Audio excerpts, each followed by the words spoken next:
पाहिजे ती मुभा देण्याच्या संस्कृतीत आपण नाही. त्यांनी त्यांचं म्हणणं नाही मांडण्याची स्पष्ट सत्य बदलत नाही. आपण कोंबड्या झाकल्याने सकाळ होण्याची सूर्य उगवण्याचं थांबत नाही. आणि म्हणून सकारात्मक टीका ही सुद्धा ऐकण्याची आपली ताकद असली पाहिजे. मला जर राजकारण माझ्यासारखं नाही वाटलं, माझ्या विचारांशी समरस नाही वाटलं, तर जसा समृद्धी हायवेवर एक्झिट असतो तसा माझे राजकारणात वेळोवेळी एक्झिट असते. मी म्हटलं आमच्याकडे आंबेजोगाई ही सांस्कृतिक राजधानी आहे आणि परळी हे व्यापाऱ्यांचं शहर आहे. इथे भावना थोड्या कमी वापरल्या जातात, रसिकता शून्यमध्ये मायनसमध्ये मोजली जाते. आणि म्हणून मला असं वाटलं की हा रिस्पॉन्स कसा होईल. जेव्हा मी राजकारणात पहिलं पाऊल ठेवलं होतं तेव्हा मी हे सांगितलं होतं की मला जर राजकारण माझ्यासारखं नाही वाटलं, माझ्या विचारांशी समरस नाही वाटलं, तर जसा समृद्धी हायवेवर एक्झिट असतो तसा माझे राजकारणात वेळोवेळी एक्झिट असते. आणि जो एक्झिटसाठी तयार असतो त्याचं राजकारण तो अशा ठिकाणी अशा पद्धतीने करतो की यांच्या कवितेला सगळ्यात पहिले टाळे वाजवून मी जाते. कारण आपण त्या देशात राहतो जिथे व्यक्ती स्वातंत्र्य आणि व्यक्त होण्याचं स्वातंत्र्य या दोन्हीलाही तेवढंच महत्त्व आहे. आणि याच व्यक्ती स्वातंत्र्यामध्ये कलाकार लोकांना जी मुबलक मुभा दिली पाहिजे ती मुभा देण्याच्या संस्कृतीत आपण त्यांनी त्यांचं म्हणणं नाही मांडण्याने स्पष्ट सत्य बदलत नाही. आपण कोंबड्या झाकल्याने सकाळ होण्याची सूर्य उगवण्याचं थांबत नाही. आणि म्हणून सकारात्मक टीका ही सुद्धा ऐकण्याची आपली ताकद असली पाहिजे आणि त्याच्यातून सुधारण्याची तयारी असली पाहिजे. आणि म्हणून मला आज कौतुक करावं वाटतं. मी थोडंसं रागायला चिडचिड केली, तुमचं माझं इंप्रेशन खराब झालं असेल तर सॉरी, पण माझी चिडचिडच माझं प्रेम आहे. कारण मी चिडचिड करून डोळे वटारून रागवून हे एवढे रसिक झाले, नाही तर अशी कार्यक्रम होऊ शकणार नसता. तुम्ही ज्यांचं नाव आधी घेतलं कवितेत ते कार्यक्रम व्हायची यांना सवय आहे. गाणे बजावणे, नाच गाणे यांची त्यांना सवय आहे. इथे शिट्ट्या बिट्ट्याची मला सवय नाही, कारण माझ्या डोळ्याच्या धाकात वाढलेले लोक आहेत, वयस्कर असले तरी. पण शिट्टी बायकांनी मारली हे इथलं म्हणजे असल्याचं आणि मला त्याचं कौतुक म्हणजे त्याचा अर्थ असं नाही की शिट्ट्या मारा, पण त्या एवढ्या फ्री आणि एवढ्या निर्भय आहेत की त्यांना एका वेगळ्याच्या मागे बसताना ते संरक्षण मिळालेलं की त्यांना अभिव्यक्ती त्यांना दाखवता आली. त्याच्याबद्दल मी त्यांचं कौतुक करते. माझा वाढदिवस साजरा करते तिला पळून जाते, कुठेतरी लपून बसते आणि मग ते त्याचा सप्ताह होईल, त्याचा वर्षभर कार्यक्रम होईल त्याची भीती असते. मी स्वतःच्या वाढदिवसाला कधीच उपस्थित नसते, पण कवी संमेलन असल्यामुळे मी उपस्थित राहिले.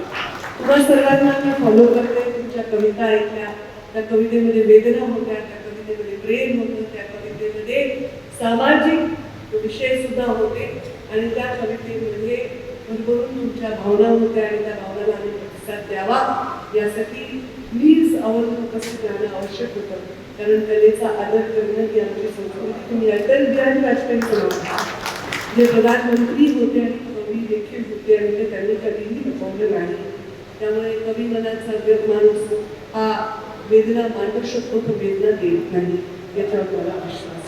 तुम्ही खूप सुंदर ओळी म्हणतात, ते मला परत एकदा ऐकवा. माहिती आई मुली आणि बापाच्या तुम्ही त्या ओळी सांगितल्या, ते परत एकदा सांगा.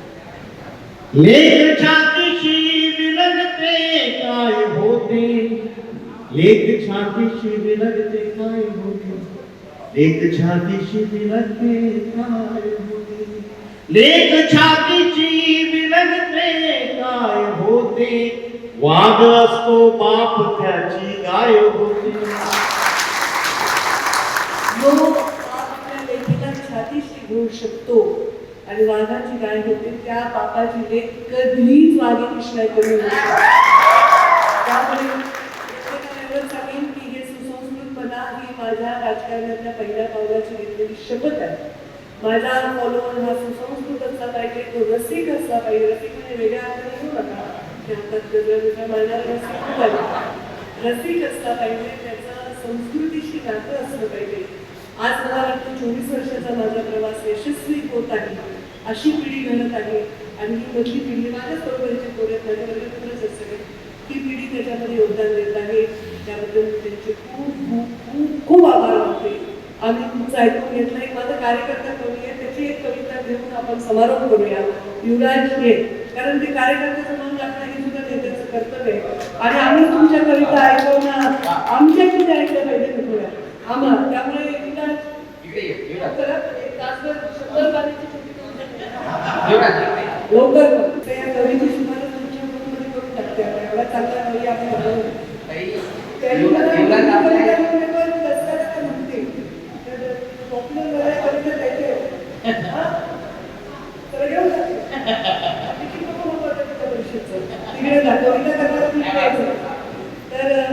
असे सुंदर माझे कार्यकर्त्यांमध्ये खूप खूप आनंद वाटला. माझा वाढदिवस तुम्ही साजरा केला आणि आनंद वाटला. खूप खूप धन्यवाद.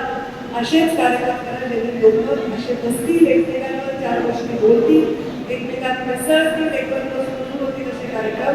लोक जिथे बायकापर्यंत शिकू लागू शकतील असे कार्यक्रम. Thank you so much.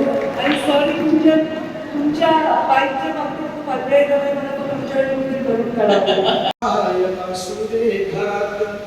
अंधारल्या रात्रीसाठी ठेव पणती दारात, अंधारल्या रात्रीसाठी ठेव पणती दारात.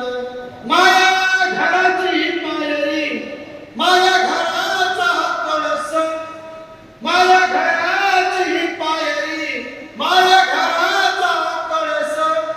जिनतीचं तुळशीच जप आता टाळ जात, अंधारल्या रात्रीसाठी ठेव पणती दारात, अंधारल्या रात्रीसाठी ठेव पणती दारात. माया झोपडीचा दिवा, माया काळजाची वाट, माया झोपडीचा दिवा, माया काळजाची वाट. दिला उजेड घराला तिचं जिल काळोखात, अंधारल्या रात्रीसाठी ठेव पणती दारात, अंधारल्या रात्रीसाठी ठेव पणती दारात.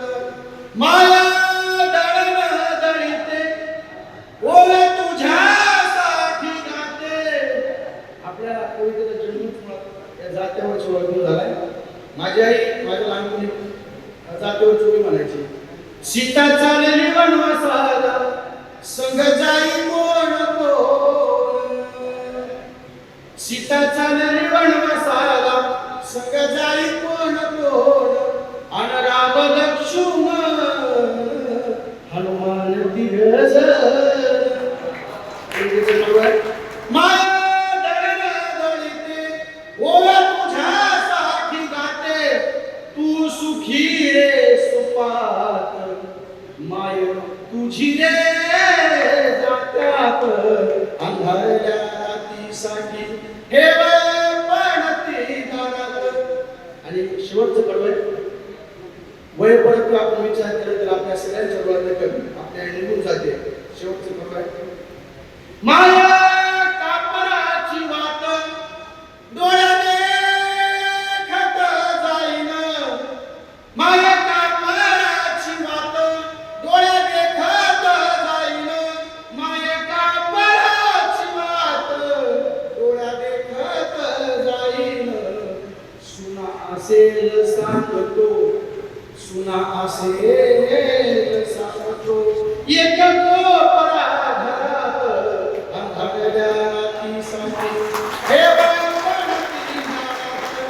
ऐकत नगाच्या पोरा, माया असू दे घरात, अंधारल्या रात्रीसाठी ठेव पणती दारात, अंधारल्या रात्रीसाठी ठेव पणती दारात.